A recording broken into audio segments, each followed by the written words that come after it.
Hi. If you're still on, there you go. Hello.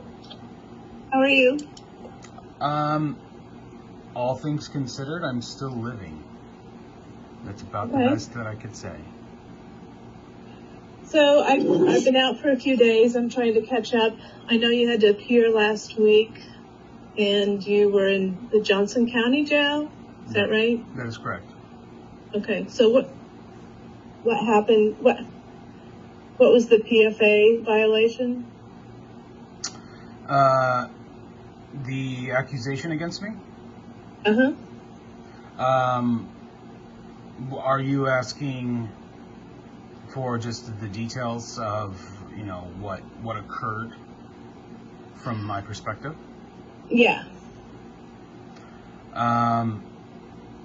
What occurred on Sunday after I got off of work, and I'm not sure if you have access to Jason Keyser, but I gave him a pretty I would say thorough analysis or recalling or recounting of what happened. Yeah, I read his note, but it's not very specific. It's just so it wasn't didn't go into a lot of detail. Yeah. So I Saturday night was my last night at Shawnee. I had just transferred. I had just succeeded in transferring, which is a promotion, actually. And so Sunday would have been my first night in the new position of my new promotion. I stayed late after my shift Saturday night, which was Sunday morning, which would have been essentially my last time working with one of my favorite people that I've worked with so far at Quick Trip. His name's Drew Maiden, and his father is diabetic, and he kept me for 5 hours.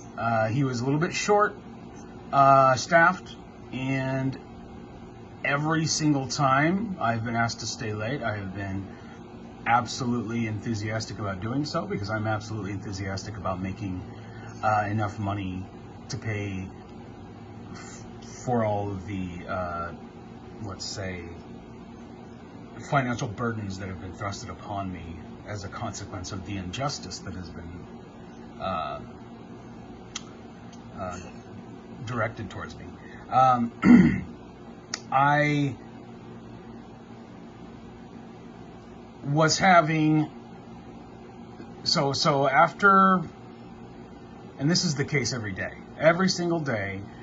Once the time comes, 7-8 o'clock, and actually it's funny because there's a similar pattern with my interaction with the guests, with the customers as well. And what'll happen is I'll start to just get a little bit loopy, and I'll start to get like, oh, I'm getting tired. You can tell by the way that I'm counting, and I just like start making weird jokes towards them. And they're like, the most common response is they're like, oh, it's early. I'm like, yeah, well, it's late. And anyway, I left work having not eaten, having disrupted my sleep-wake cycle, and stopped in DeSoto, as was a common occurrence for months on end. Except for in this particular instance, I was curious about driving through the general area that a Craigslist ad was designated for the purchase of a washer-dryer. Okay? I am curious for very specific and very important reasons about the nature of anything you buy online, first of all, but especially if you have the ability to access and to investigate the reliability of a purchase. I believe you ought to do so. And I believe that if all things being normal, driving through an area, all things being normal and rational, driving through an area is completely within the bounds of reason. To see if it's a trailer park or some ghetto rundown apartment, those aren't disparagements because I've lived in both of them. And then I went to Burger King, and I ate, and I sat, and I parked, and I scratched your tickets, and a former friend of mine texted me, and he said, "Do you think that was a good idea?" And I said, "What are you talking about?" And then I called him, and he started. Like out of the blue, he said that? Yep. Okay. Out of the blue. The previous, and I have, there's the entire thread, including the thread, the text that I was about to send him when the sheriff knocked on my window. The text that I was typing out is still sitting there as a draft. Prior to this interaction was a friendly communication with him about the death of John McAfee, who was a former Libertarian presidential candidate, among other things that were indicative of friendliness. And the last place I knew that he lived was in DeSoto. I have my suspicions about some things. Do you know what I'm saying? Do you know what the difference between having an idea about something and having a factual confirmation of it? So the friend that texted you, is that the person with the Craigslist ad? I'm confused about how the Craigslist ad fits in. No. So, let's. The Craigslist ad was in a general area in DeSoto. DeSoto's not very big. To my knowledge, DeSoto has mostly suburban-esque housing, but I'm not 100% certain about that. In fact, that was one of my curiosities, was to find out whether certain general locations are more run down. I'm sure every town has a good and a bad side of the tracks, right? Do you agree with that? Socioeconomic disparities are a fact. Yeah. Okay.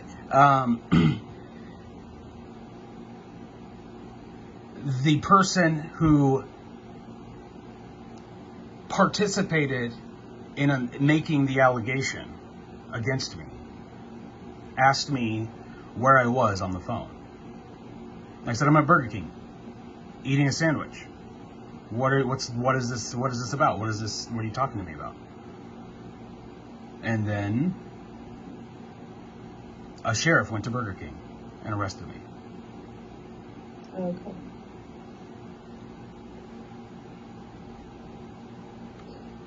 So, who was this your wife, your ex-wife, or was it somebody else? What do you mean? Who said that you violated the PFA?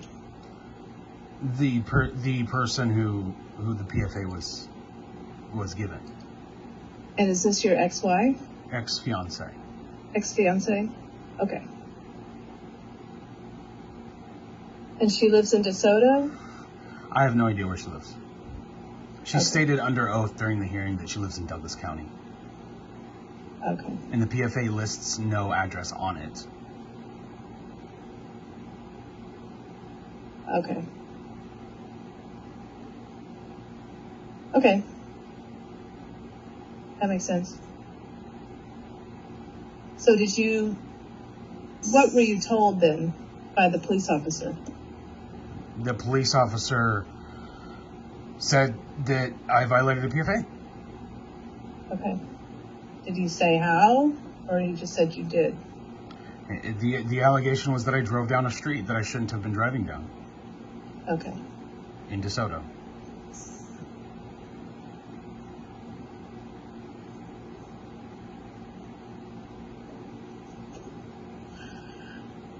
Okay.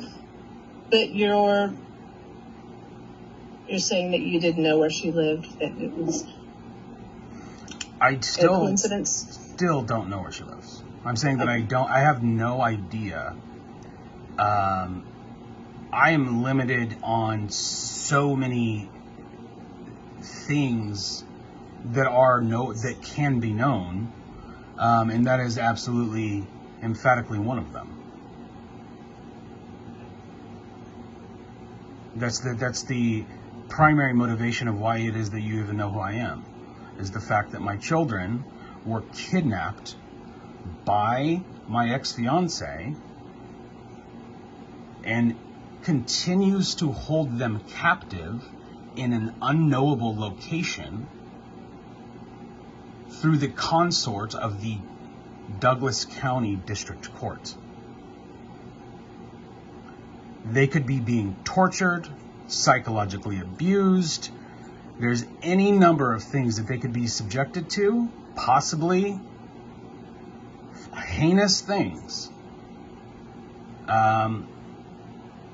And it has been my concern over these facts this entire time, not that those are happening, but that any number of things could be happening, and I have a God-given right and obligation to protect my children and to be certain of their well-being. And my fatherly plight has been weaponized against me and has been used as a form of psychological torture, bordering on incarceration and even death. What do you mean by death? I mean, I had suicidal ideation at one point. You recall that? Recently, when you were in jail, or in the past? November. Okay. In jail, I was also convinced that if I lose my job, while I was in jail and I was suffering from that, I was also convinced that was going to be the end as well. Because we're literally teetering on the edge. This has gotten so. This is so convoluted and so fucked up that it begs the question as to how any rational person can look at the facts associated with this, any sensible rational person, and not recognize that I am being psychologically tortured.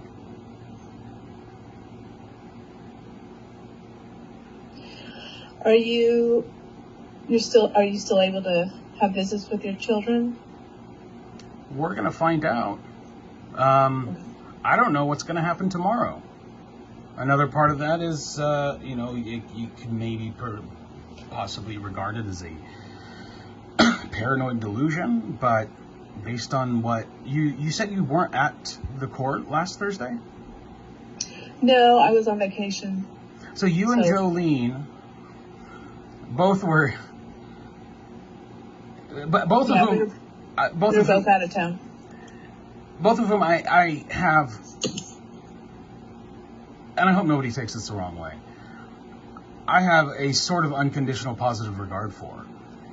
Jolene has been thoroughly and resolutely helpful in at least the level and the tenor of conversation that she's willing to have with me.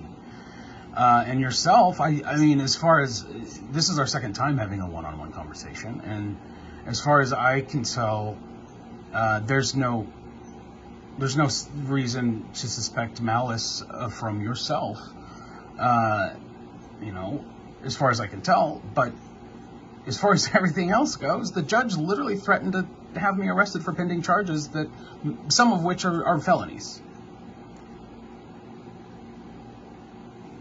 Which means that I'm at this particular moment, I could be arrested and put in jail for years as a consequence of freely expressing myself on Facebook and loving my children,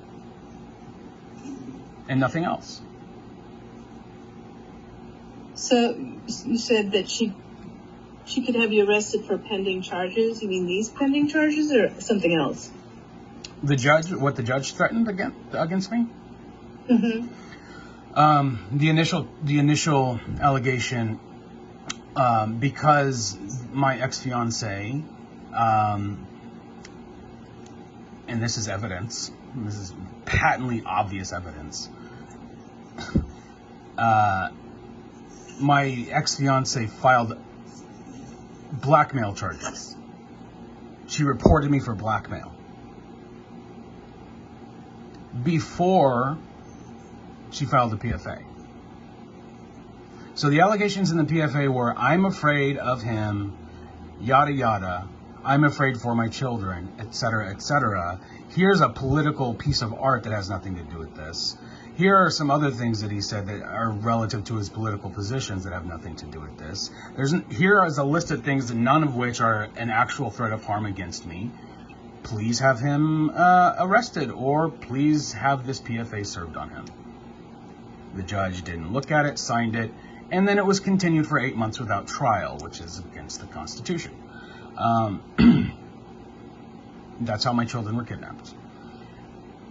But prior to that, she was more concerned about the possibility, the allegation of blackmail, which was actually, in essence, my response to her threat to blackmail me. Because what she did was send me a picture of something that I had typed.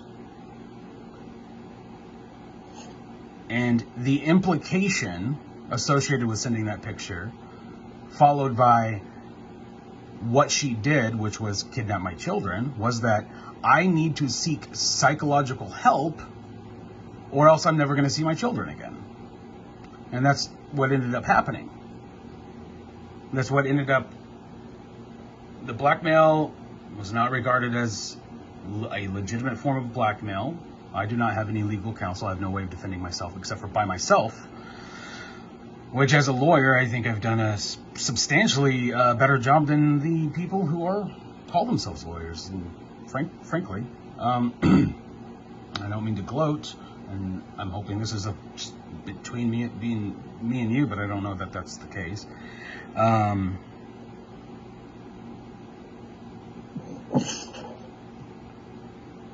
She was more concerned for her own reputation, and when she realized that threatening to have me arrested for blackmail didn't work, then she put together a sloppy mosaic of irrelevant statements in order to have a PFA served on me and to kidnap my children. That's where we are. And the blackmail charges were never quashed. And then as a result further of this process, which has been a devastating and embattled process involving psychological manipulation and torment. There was at one point that I reported my daughter's iPad as being stolen because, as part of the alleged first violation that got me here in front of you, I sent a message to my daughter saying, you know my location, I love you.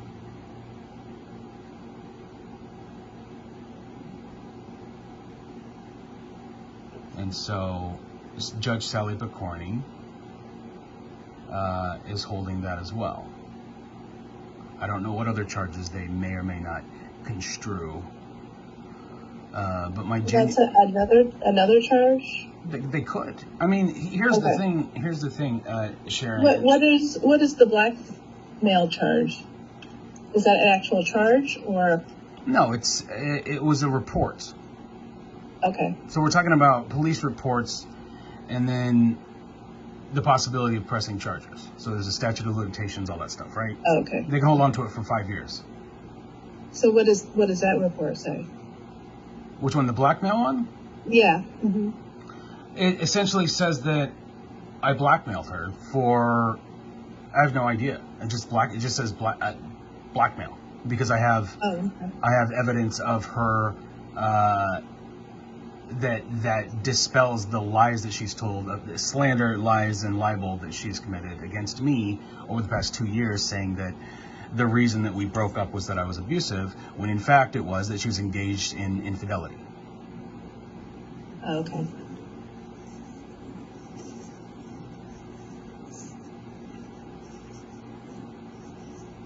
And you said you don't know what's going to happen tomorrow? Like, is there a hearing tomorrow?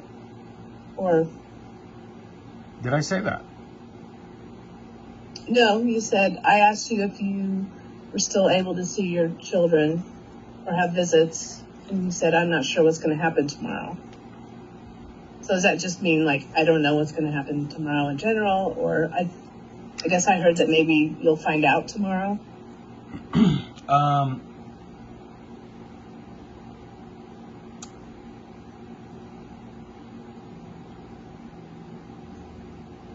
I don't know that I said I don't recall saying tomorrow. My response to the question about the kids was that I don't know whether or not I'm going to see them.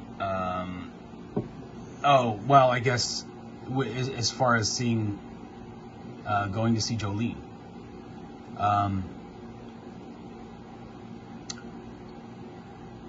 I live now under the persistent fear that my life is in danger, and that at any moment, if I am threatened with arrest, it will be on unjustified grounds, just as this entire situation has been, and that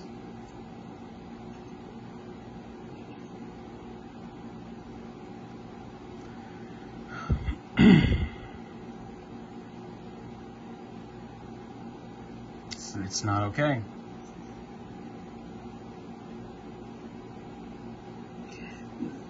Your persistent fear that your life is in danger. Are you afraid someone's going to hurt you? Yes, the law enforcement of this town. Okay.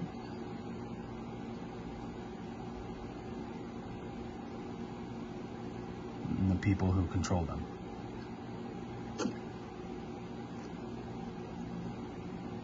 So, are you working in Lawrence now? Mm-hmm. Is that?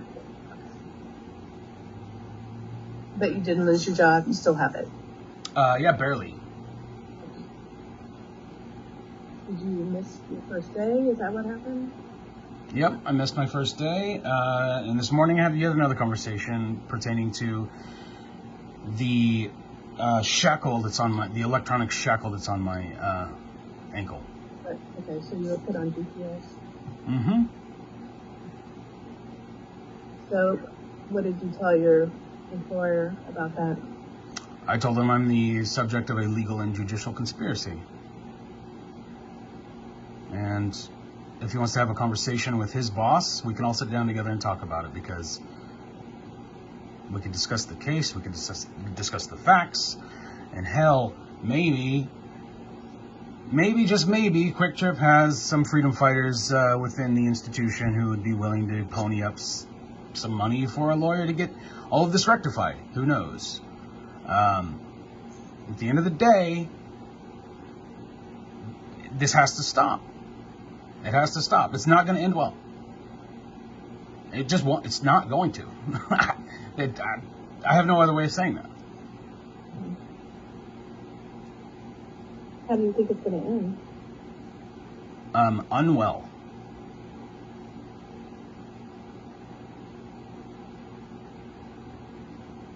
And what does that look like? I have no idea. I don't know what they are capable or willing of doing. You want a little bit more of insider information you may or may not be aware of? Whenever I have this electronic shackle put on me, the interaction was very bizarre, first of all. Shannon Brugge was the person who was appointed to shackle me with it. Upon recognizing that I was very interested in looking at the minutiae and the details of the documents that I was going to sign, there was at one point that she took a document that she was ready to give to me to sign and left the room with it so that she could print off a different one. And bizarrely, when I left the criminal services place, she called me and said, you need to return because unfortunately it doesn't appear to be working correctly. But instead of simply returning to this location, it's now after hours and you'll have to go to this other building, the juvenile detention place.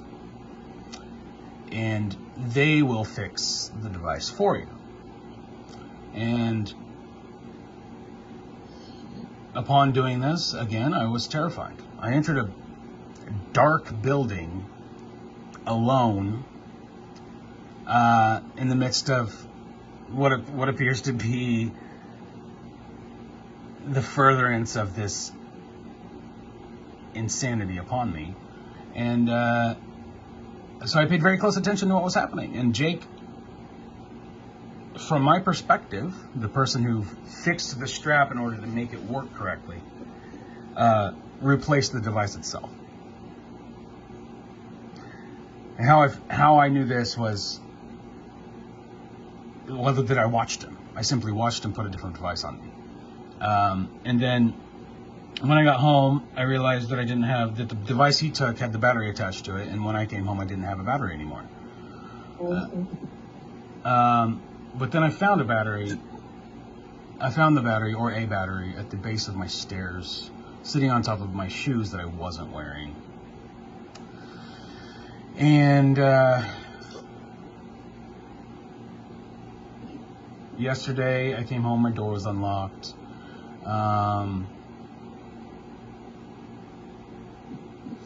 And yesterday I also woke up, I was awakened by a phone call from the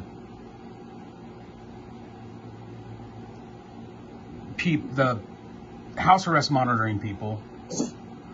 And the phone call was that, hey, did you leave your house? I said, no, I did not. I've been sleeping. He says, it says here that you left your house. I said, what more information can you give me? Like, my thought was, well, what do you mean? What exactly are you, can you tell me that according to you, I left my house and went to a particular place, or what? And he wasn't willing to say. He just said, Beacon left house, blah, blah, blah. I was like, no, I've been sitting here sleeping. And he said, okay, sorry, I understand you work overnight. I'll let you get back to bed. So, Sharon, I have no idea what the fuck that's about. But is it going to be portrayed as a violation of some sort? Construed as a violation of some sort? Because this guy called me on the phone to allege that I left my house? This is the kind of stuff Yeah, I mean, I didn't hear about that today. I mean, I heard that I knew that you were on GPS. And typically if someone's on GPS and there's a suspicion that it's been violated, we're told, but I didn't hear anything about it. So, I don't know. So when you said the battery was on the shoes that you didn't wear, yeah, what did you make of that? I thought it was strange. I came in my house wearing my dad toe shoes, and I walk up the stairs with those. Those are the only shoes I wear into my house because they're not really shoes. And I just thought it was very, very strange that I said, hey, I don't have a battery, and then it happened to be that it was at the bottom of the stairs. Perhaps it fell off. Okay. I mean, perhaps it fell off. Are you thinking someone brought one there and put it in your house? Well, I'm not saying that because I know how crazy it sounds. But I did contact Pinckney. I live right across the street from the elementary school, and spoke with a very kind woman who said she'd be willing to look over their surveillance and let me know if they find anything. Oh, okay.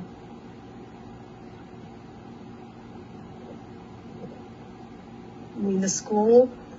Yeah. The school surveillance? Okay. Yep.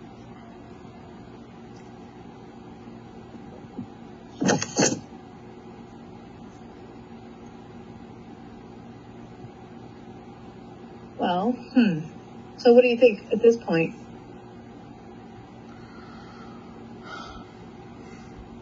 Your guess is as good as mine.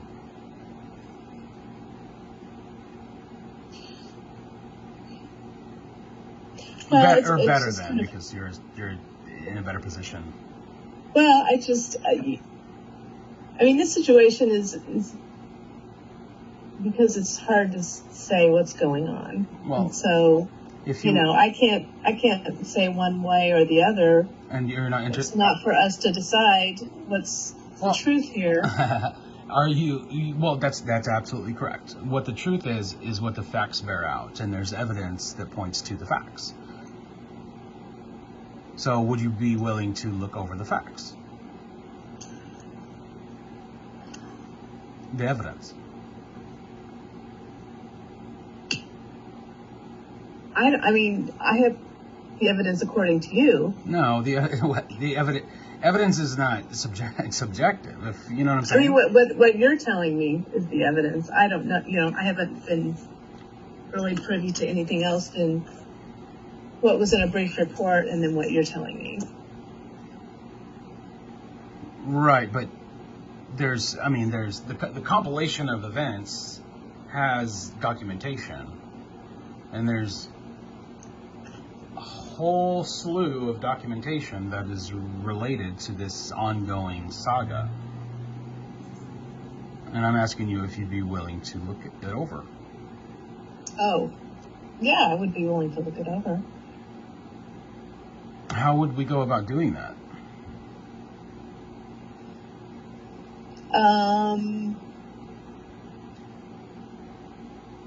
I mean, maybe you would. Do you have that information? Yeah. You have it? I mean, you could give it to me? Yeah, I have. Yeah, I've several folders and several hundred pages worth. Oh, okay. 100 pages worth? Mm-hmm.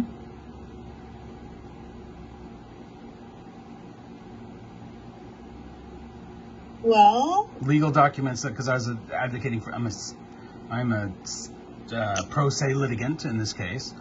Oh, okay. So orders that I filed with the court. I mean, the thing is, you know, the behavioral health program exists to help you with mental health issues that get you involved in the criminal justice system. So is that what's going on here, or is this something completely different?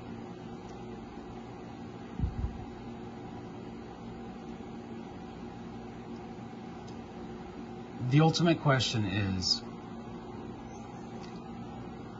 exactly that.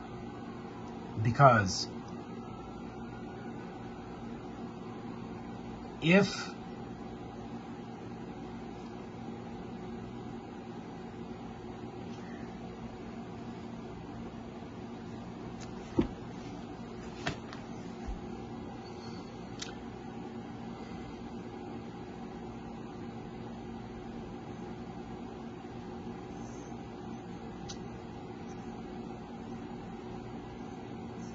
behavioral health, psychological health, correct? Right. There are components that contribute to psychology, correct? Past traumas, ongoing burdens and psychological stressors and things of that nature. It doesn't behoove me to understand in any way or capacity how limiting my ability to make money is going to help me in my psychological well-being.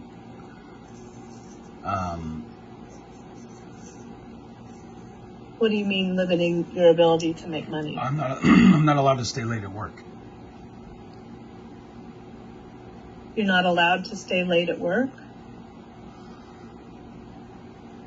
Oh, because of your GPS? Mm-hmm. Okay. Is that what they said? Well, it was said, it was implied by Shannon Brugge repeatedly because I was challenging her on it, that it would be that I would be required that somehow the way that you're able or allowed to work overtime is by adding, like, basically you can only work what your schedule says. And Quick Trip's not going to change my personal schedule, although 80% of the time I work over my schedule. Does that make sense?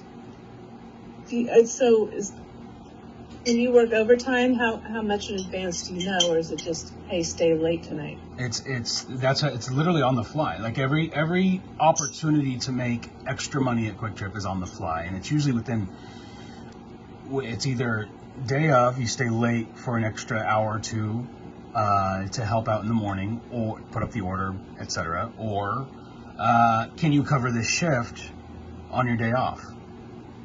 Now, because I just found out that they're not going to be here. Can you help out? Well, I mean, I don't know the answer, but I'm wondering if you can request, since you get off, you would be working late, meaning you'd be working in the morning, late, and so Jolene would be there. I don't know why you couldn't just contact her. Well, the way that Shannon Brugge said it to me, it was bizarre. She repeatedly said, okay, if you find out because I'm scheduled till 7 a.m. If you find out around 7 a.m. that you will be asked to stay late, then you need to call and clear it with what will be at that point the after hours people, and then what they're going to probably tell you is to clear it with your officer, who doesn't come into the office until 8, at which point my ability to confirm whether or not I'm allowed to stay at work would not have been, there's no determination made. Well, maybe, we could have a discussion about that, because it's not like we're not going to know where you are. If you stay late at work, you're still going to be at work, and we can tell where you are. That's exactly what I said. It doesn't seem unreasonable that we would have sort of an upfront agreement that if you're requested to stay later, that you just call surveillance and tell them, hey, I'm staying later. They can't authorize that it's okay, but if Jolene, if we agree that when that happens, it's okay to do that, as long as you let them know and they put it in the notes what's going on. That would be my suggestion, to make that request. So, okay. I don't see that as being unreasonable, because it's not like we won't be able to check and make sure that that's where you are. Okay. Do you see Jolene this week? Yeah, tomorrow. Okay. So maybe you can talk to her tomorrow about that. What time do you see her? Oh, at 3:30? First, okay.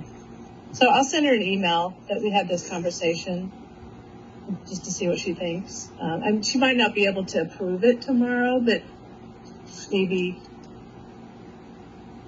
Well, are you coming to court this week? I don't think you are you? Yeah, I'm supposed to be there on Thursday. Okay. But yeah, I think that's a reasonable request to make, and I would support that. But I can't make the decision, so. But I guess back to my question is, how are we going to help you? We can't help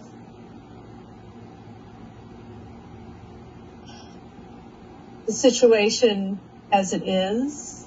We're here to help you with your mental health, not necessarily deal with how this is affecting your mental health, but deal with how your mental health is contributing to the situation. And if you don't think it is, I'm not sure how we can help you. Well, one fundamental consideration to make would be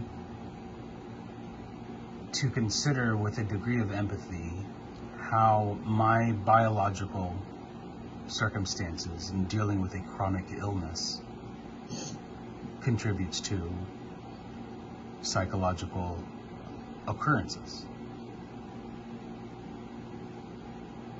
What is termed hypoglycemia.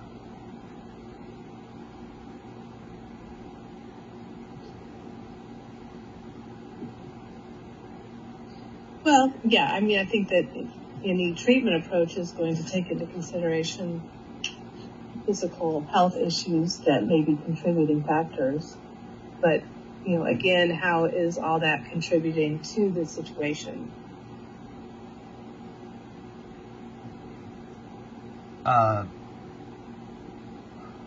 Well, I mean,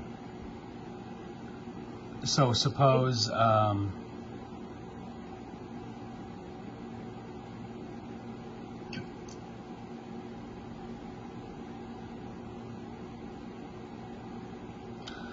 there is an analogy that could be better understood.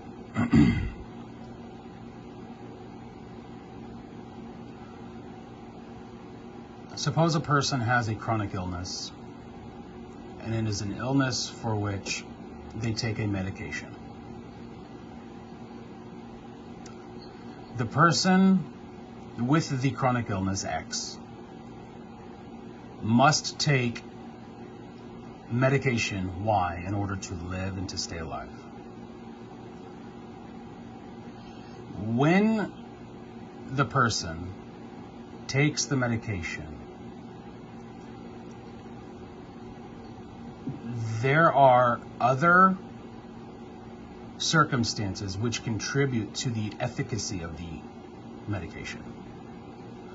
Those circumstances are how active that person is, how much water that person has consumed, what that person has eaten, how much specifically carbohydrates versus protein, the ratio of carbohydrates to protein, what type of carbohydrates. And the person essentially lives a constant battle of doing high degree mathematical computations always. And when person with chronic illness X takes medication Y, if the medication leads to what is called, what is in effect like confusion, hallucinations, visual hallucinations, auditory hallucinations, hyper magical thinking,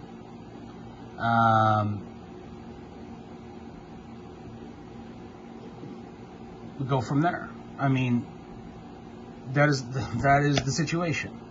If my blood sugar gets low, and it's a consequence of dipping down for a certain period of time that can last between 45 minutes to 5 hours, my psychological well-being, my baseline reality changes dramatically.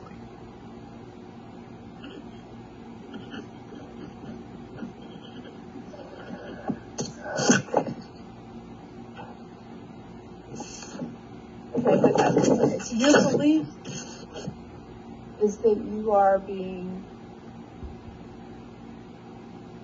tortured and psychologically abused by the criminal justice system in Douglas County.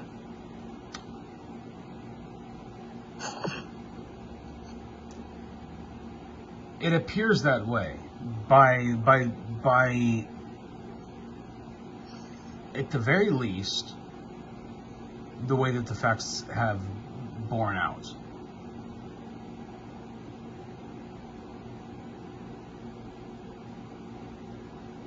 Okay, I mean, are those the facts or is that your opinion?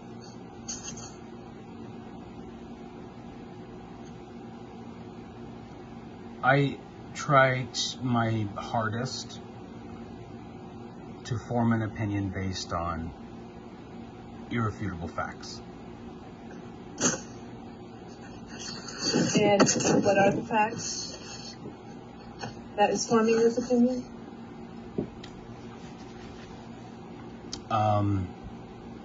The first being that a perjurious petition for protection from abuse was filed against me and signed by a judge.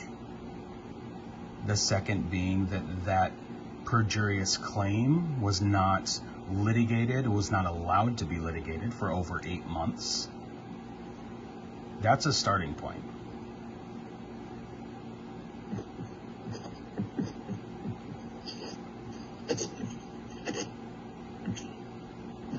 So, your belief that this suggests that you're being tortured and abused, is that an intentional? Do you believe that's intentional? I mean, it sounds like that's how you're experiencing the situation, but Yeah. do you believe that that is an intentional wish of the system? Or the people who are participant to it? Well, that would be a question that I can't answer because I am not engaged in one-on-one conversations with those people. The people with whom I am engaged in one-on-one conversations are beholden to restrictions in which, based on their professional rules of professional decorum, aren't allowed to be honest with me. If at any point, and this goes back to June 27th of last year, any adult was willing to sit down face to face and have an adult conversation with me where honest ideas, honest thoughts were discussed, there would be none of this would have come to be. So if I could have for instance, a real honest conversation with Judge Pokorny off the record. This has nothing to do with anything, any nefarious tactic. If we could just everybody prove there's no electronic devices around and just everybody sit down and have a real conversation. What has happened? This has happened. This A, B, C, D, E, F, G has all happened. And DEF sprung into D sub 1, sub 2, 3, and those things continue to happen.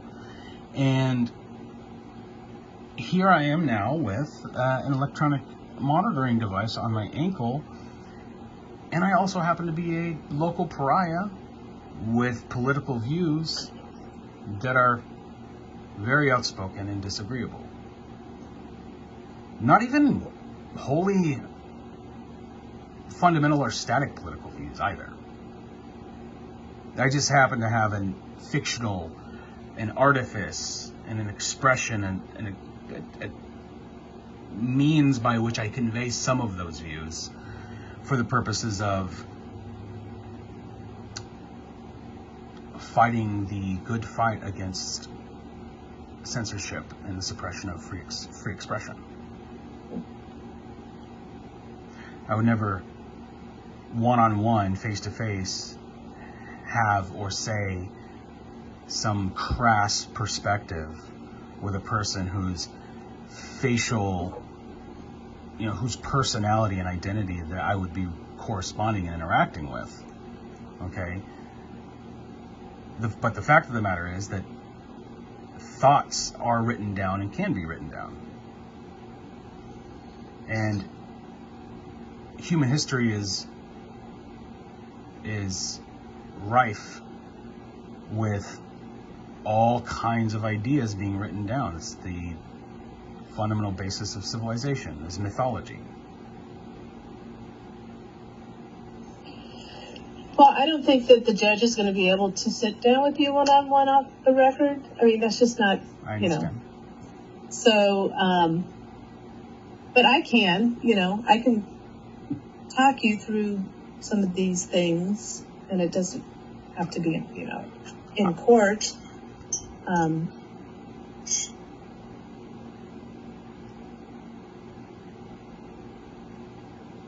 Not that I want to go through your 100 documents, but, I would like to look at what has been reported.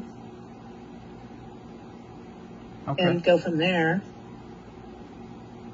And not in a legal way, but in a, what is being presented and how are you interpreting that and what are your thoughts about that and how is it affecting you? Is there anything that you can do to change the way you think about it? I would love that. I would love to be able to change the way I think about it. And I would also love for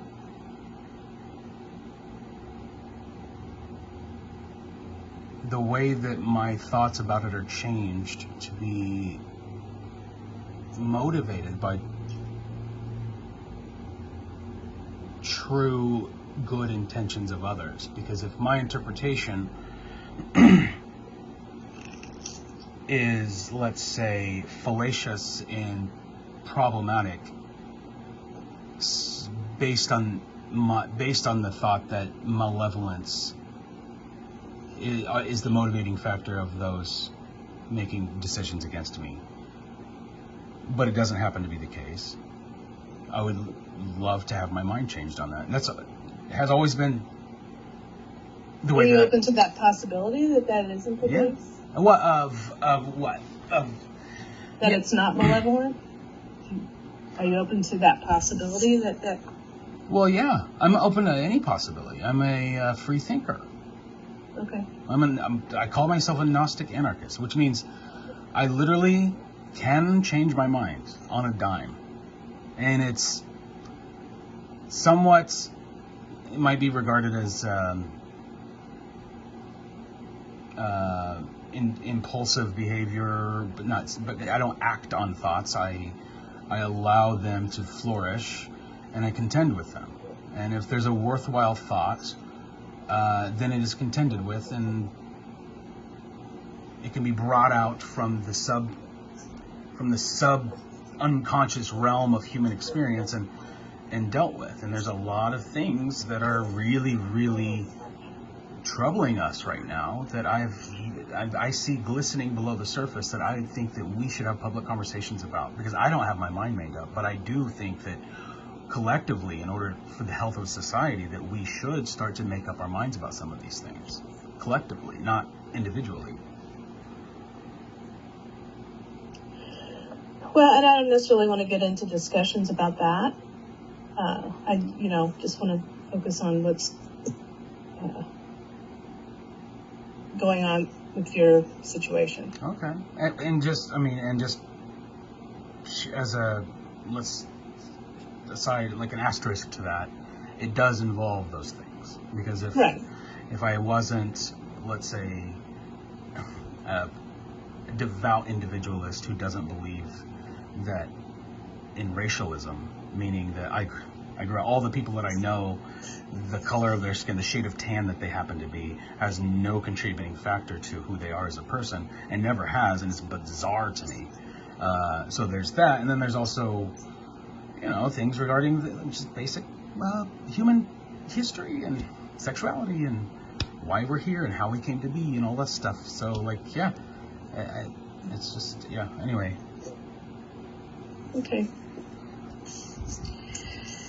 Okay, so tomorrow talk to Jolene about the work situation and being able to work overtime and see if there's something that we can figure out.